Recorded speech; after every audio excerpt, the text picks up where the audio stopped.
Maging alerto Bicol Region at Central Luzon, track ni Bagyong Manyi, Pepito, lalo pang bumaba. Ang Bagyong Manyi ay kasalukuyang inaasahang kikilos patimog kanluran sa susunod na 12 oras dahil sa impluwensya ng high pressure area sa timog ng Japan. Pagkatapos nito, inaasahang babalik ito sa direksyong kanluran habang papalapit sa silangang bahagi ng Philippine Area of Responsibility, PAR. Posibleng pumasok ang bagyong ito sa PAR mamayang gabi, ika-14 ng Nobyembre, at tatawagin itong Pepito sa sandaling pumasok ito sa ating teritoryo. Sa loob ng PAR, inaasahang kikilos ang bagyo patungong kanluran mula bukas hanggang Biyernes, ika-15 ng Nobyembre, bago ito lumiko patungong kanlurang hilagang kanluran mula Sabado, ika-16 ng Nobyembre, hanggang sa natitirang bahagi ng forecast period. Batay sa kasalukuyang track forecast, posibleng maglandfall si Pepito sa silangang baybayin ng Katimugang Luzon sa katapusan ng linggo, 16 o ika-17 ng Nobyembre.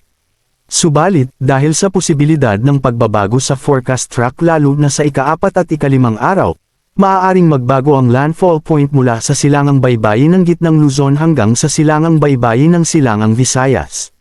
Inaasahang lalakas pa ang Bagyong Manyi at magiging isang malakas na tropical storm bukas ng hapon o gabi at maaaring umabot sa kategoryang bagyo pagsapit ng bukas ng gabi o Biyernes ng madaling araw.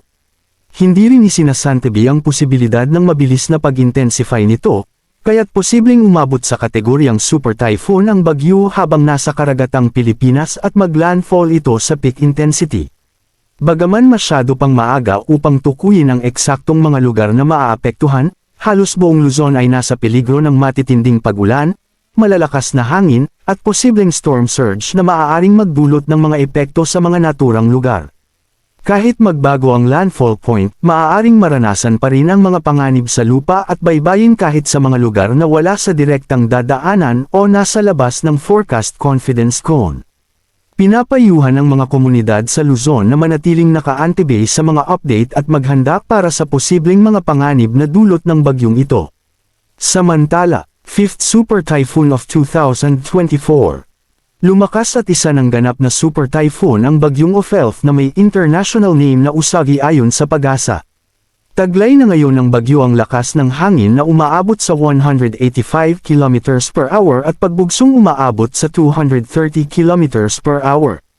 Kumikilos ito west-northwest sa bilis lamang na 15 km per hour. Nakataas na ngayon ang signal number 5 sa Santa Ana at Gonzaga, Cagayan dahil sa inaasahang pagtama doon ng bagyo sa mga susunod na oras. Patuloy itong kumikilos papalapit sa Northern Luzon at inaasahang tutumbukan ang Cagayan mamayang hapon bilang mapaminsalang bagyo.